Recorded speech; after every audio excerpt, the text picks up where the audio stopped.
In this video, I'm going to talk about what I'm doing in my shop space to keep warm this winter so that I can continue making things.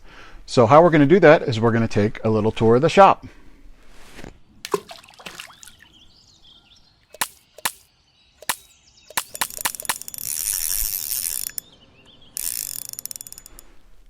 Thanks for watching today. So I figured in order to make a good shop tour video, I need to tell you a little bit more about myself. My name's Jason, and I live in Idaho, and I love making things with my hands, and I especially love wood turning. It all started when I was about 14 or 15 years old. My dad taught me a few things on the wood lathe, and he let me do it by myself. So I would take little scrap pieces of wood, and I would make little tiny baseball bats and mallets, and I had a lot of fun with it. And later on in life, I started working for a custom furniture shop, and they threw me in front of the lathe and said, "Here you go, we need you to learn this." So at that job, I taught myself a lot about wood turning, and I really started to fall in love with all the things that I could do with it. And so about 15 years ago, I bought myself a mini lathe, and I put it in a little 8x8 shed that I had. I insulated it, it was nice and warm, it was great. And I really started to pursue wood turning as a hobby. I learned a lot on that mini lathe in my tiny space, and I really loved that time in my life. But I was quickly finding out that I wanted to know more about wood turning. I found out that the American Association of Woodturners, or the AAW, had a local chapter in my area. So I started attending meetings. And a lot of the individuals that were attending there really helped coach me and show me just how much I could do with wood turning, and I've been learning ever since. About 3 years ago, I started a business doing wood turning, and I've been making and selling my work at local farmers markets, and I started this YouTube channel, and I really love sharing my knowledge and information with those of you. So thank you very much for allowing me to do this. So that's enough talk. Let's get started with the shop tour, and I can take you around and show you just what I've been up to. Okay, so hopefully this is okay if I just walk around and talk to you about the shop space that I'm in. I don't currently have my own shop. This is my dad's shop, and he's graciously allowed me to have a space over here, and I'll show you that in just a second. But we are in a about 40 foot by 140 foot metal building, and as you can see, it's insulated, but that's a lot of space to heat, and so it can get very expensive. So I'll kind of show you my solutions here. The good thing is I can show you kind of what I have access to. This is my dad's wood shop and some of his tools that I have access to, and that's really nice for me because I can use some of that to make blanks and cut things out and get things ready to turn on the wood lathe. So this is my dad's wood lathe over here. He's got a little Craftsman, and this I wanted to show you because this Shopsmith, the one in front here, is the very first lathe that I learned how to turn on. So special treat for you guys. So, and the one in the back belonged to my grandfather. So that's pretty cool. So I have access to all these things here, and as you can see here, we have some tools that are on top of some benches that are made out of a ping pong table. It's an old ping pong table. And I really like to reuse things where I can. This was my dad's ping pong table, and you can see in my shop space that I've reused the same ping pong table as my workbench top. So I like to use things over if I can. So this is another little workspace. These are some of the things I'm working on as well. Right here is a natural edge walnut bowl that I'm still working on the finish on. Just needs to be touched up and it'll be done.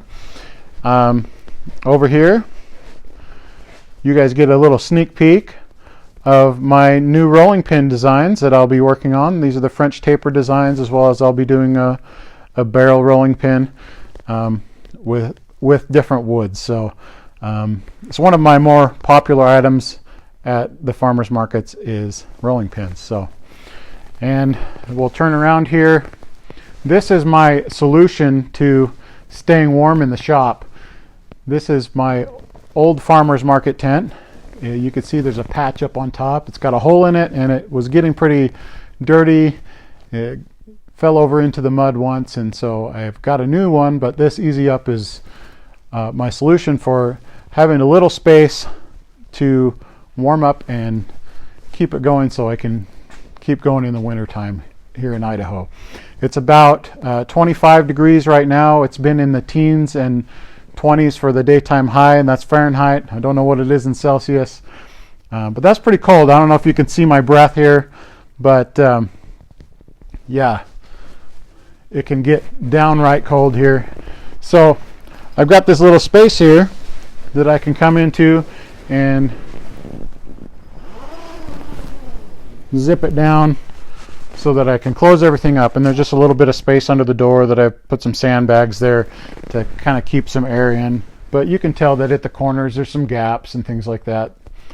Makes it a little bit difficult to completely keep warm, but it works, and it's been working great for me for this little while. And what's nice about this tent is I've got a little framework here, and I can hang different things up. Makes it great if you don't have walls and you can't put hooks. You can hang things up. So I'll start out here. I've got a little Mr. Buddy heater, and I bought this a long time ago for ice fishing and camping, and it works great for those things. But I put a filter and a line on it that runs out to a propane tank, and this one can stay on a little bit longer and kind of sip the fuel and not use so much of it. And it maintains the heat in here for a good little while, probably about 45 minutes to an hour or so, and it'll keep it in this space up to about 60 degrees, which is nice because it started out at 32 degrees right at freezing this morning. So down here we've got a little bit more powerful propane heater, and I pull this in and out of this space because I don't want to burn this while I'm working on the lathe and throwing chips everywhere, because I don't want to light things on fire.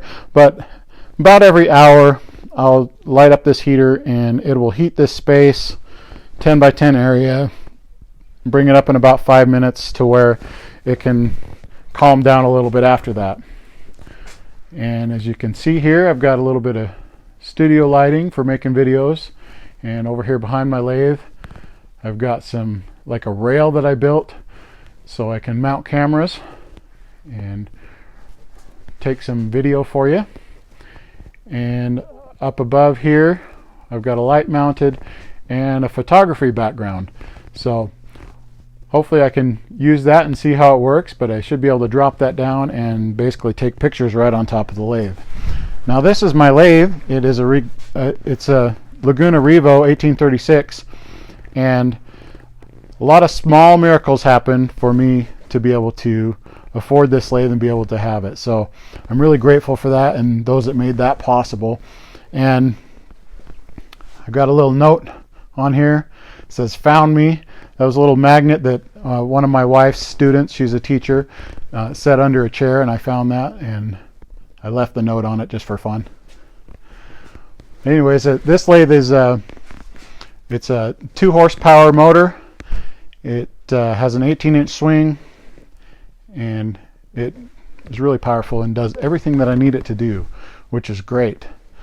And maybe at some point in the future I'll be able to upgrade after I get a shop to put everything in, but for now this is doing great. And over here, a little more studio lighting. Got some garbage cans, one for waste wood and the ends of things when I turn them. And over here got my bandsaw. I bought this for $30 at a yard sale and kind of fixed it up, and it works really good as long as I've got a sharp blade in it, but eventually that will be upgraded as well. If I come over here, I've got my thermometer, and you can see maybe that it's a little bit above 60, so doing pretty good in the shop. And then I've got my turning tools over here. I built this shelf and hung it up, and I decided to go with something that you could lean back and take the tools in and out easier. I never wanted to be reaching over the sharp point of a tool. That's something very important because I don't like to bleed. And so as we come around, I've got a messy toolbox that I carry a lot of miscellaneous tools and and some turning tools in, and I'll come across my workbench. You can see that it's a mess. I like to keep things a mess because it shows that there's always something in progress. But again, it's the ping pong tabletop. I keep a cutting mat on top of it because it just comes in useful for a lot of things. And just a few, this is a few projects I'm working on. This is a shaker egg,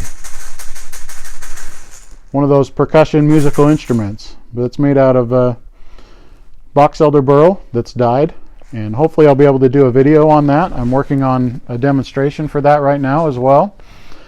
Over here in the vise, here is a spoon that I've been working on. This is made out of Eastern hard maple, and still just need to carve the bowl out on that. So, and we'll come over here. In this corner I have my sharpening system, Wolverine with a Rikon grinder,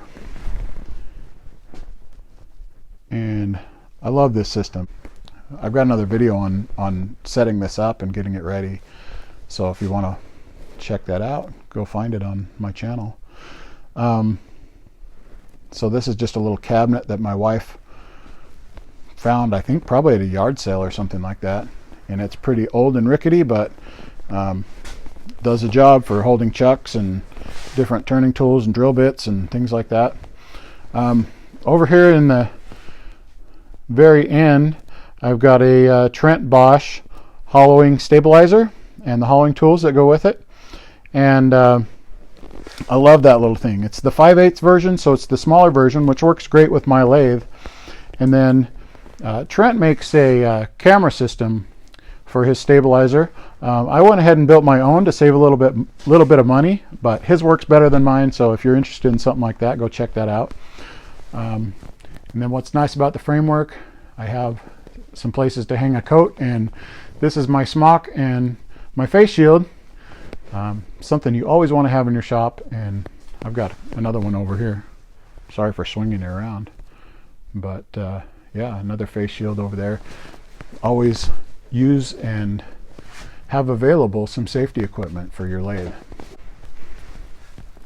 Yeah, so that's the shop tour, and hopefully you've enjoyed this video and it's given you some ideas on how to close off a space and keep your shop warm, and just kind of make do with what you got.